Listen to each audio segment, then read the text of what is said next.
Hello, Mark. This is Nancy. My student number is SO3 41012. I'm in junior class.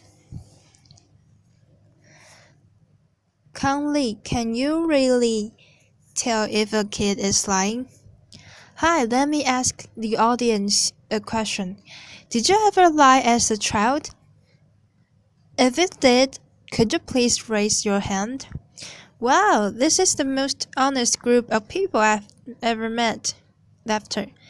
So, for the last 20 years, I've been studying how children learn to tell lies. And today, I'm going to share with you some of the discoveries we have made. But to begin, I'm going to tell you a story from Mr. Richard Messina. He was my friend and an elementary school principal. He got a phone call one day. The caller says, Mr. Messina, my son Johnny will not come to school today because he's sick. Mr. Messina asks, Who am I speaking to, please? And the caller says, I am my father. Laughter. So this story, laughter, sums up very nicely three common beliefs we have about children and lying.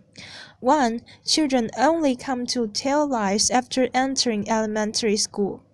2. Children are poor liars. We adults can easily detect their lies. And 3. If children lie at a very young age, there must be some character flaws with them, and they are going to become pathological liars for life. Well, it turns out all of the three beliefs are wrong. We have been playing guessing games with children all over the world. Here is an example. So in this game, we ask children to guess the numbers on the cards, and we tell them if they win the game, they are going to get a big prize. But in the middle of the game, we make an excuse and leave the room. And before we leave the room, we tell them not to peek at the cards. Of course, we have hidden cameras in the room to watch their every move. Because the desire to win the game is so strong, more than 90% of children will peek as soon as we leave the room.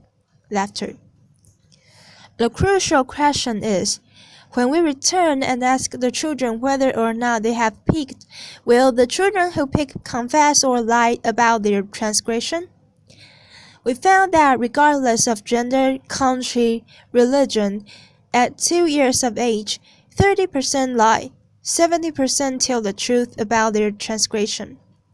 At 3 years of age, 50% lie and 50% tell the truth. At 4 years of age, more than 80% lie. And after 4 years of age, most children lie. So as you can see, lying is really a typical part of development. And some children began to tell lies as young as 2 years of age. So now, let's take a closer look at the younger children. Why do some but not all young children lie?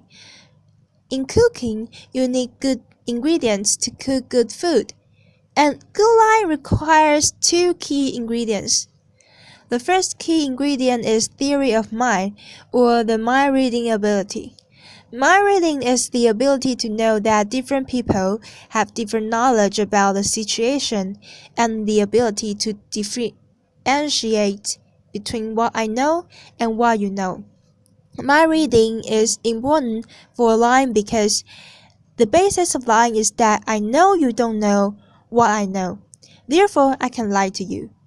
The second key ingredient for good lying is self-control. It is the ability to control your speech, your facial expression, and your body language, so that you can tell the convincing lie.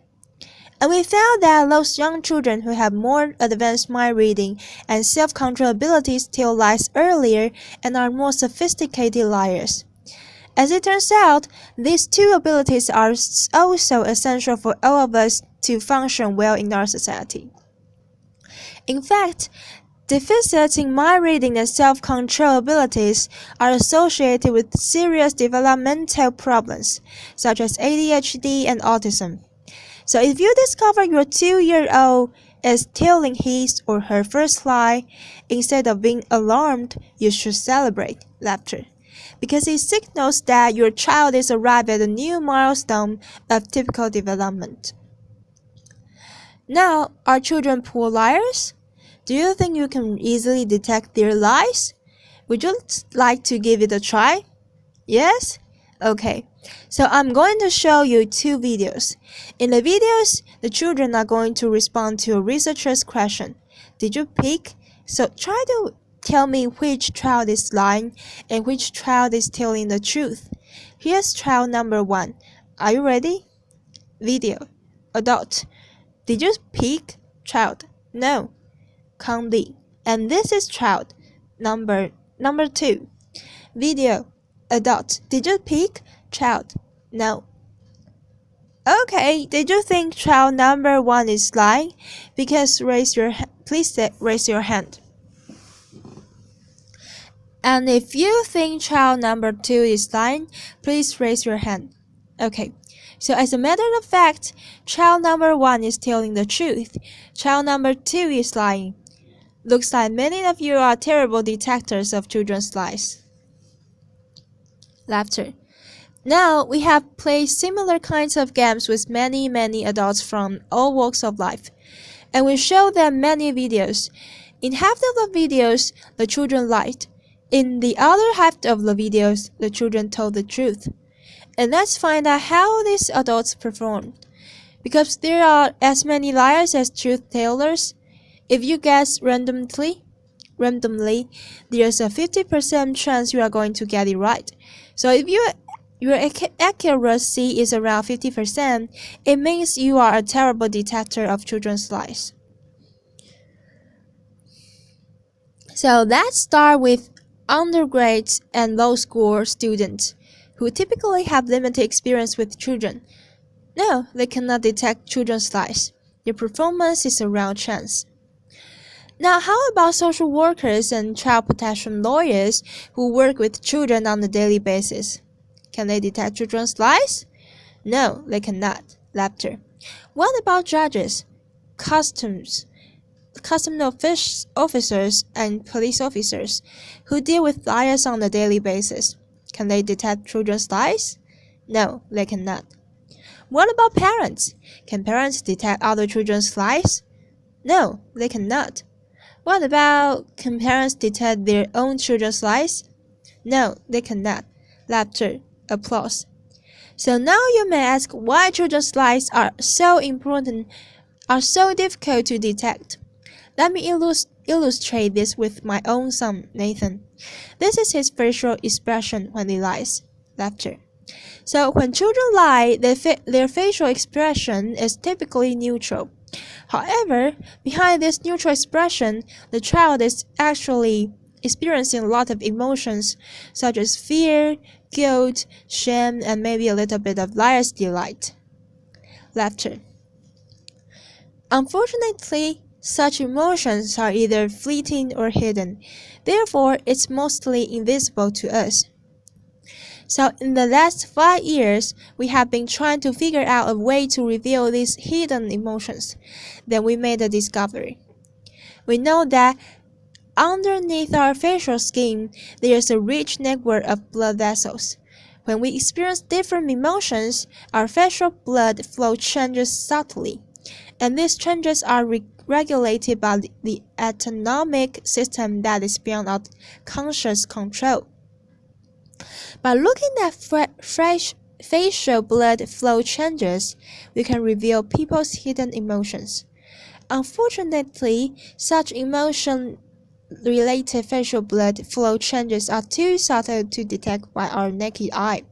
So to help us reveal people's facial emotions, we have developed a new imaging technology we call transdermal optical imaging. To do so, we use a regular video camera to record people when they experience various hidden emotions. And then, using our image processing technology, we can extract transdermal images of facial blood flow changes. By looking at transdermal video change images, now we can easily see facial blood flow changes associated with the various hidden emotions. And using this technology, we can now reveal the hidden emotions associated with lying and therefore detect people's lies. We can do so non-invasively, remotely, inexpensively with an accuracy at about 85%, which is far better than transdermal. And in addition, we discovered a Pinocchio effect. No, not this Pinocchio effect. Laughter. This is the real Pinocchio effect. When people lie, the facial blood flow on the cheeks decreases, and the facial blood flow on the nose increases. Of course, lying is not the only situation that will evoke our hidden emotions. So then we ask ourselves, in addition to detecting lies, how can our technology be used? One application is in education.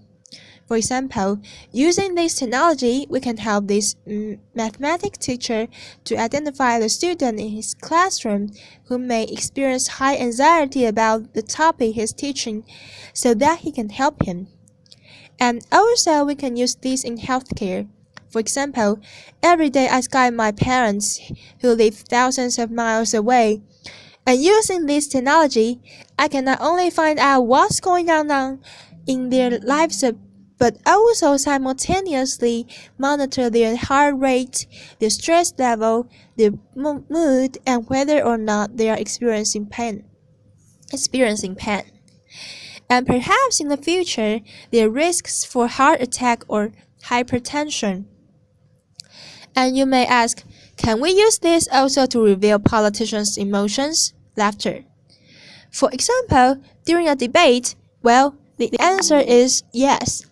Using TV footage, we could detect the politician's heart rate, mood, and stress, and perhaps in the future, whether or not they are lying to us. We can also use this in marketing research, for example, to find out whether or not people like certain consumer products. We can even use it in dating. So, for example, if your date is smiling at you, this technology can help you to determine whether she actually likes you or she is just trying to be nice to you.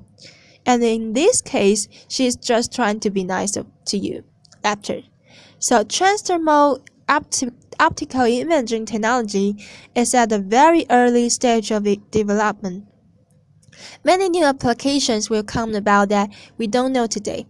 However, one thing that I know for sure is that lying will never be the same again. Thank you very much. 谢谢. Applause.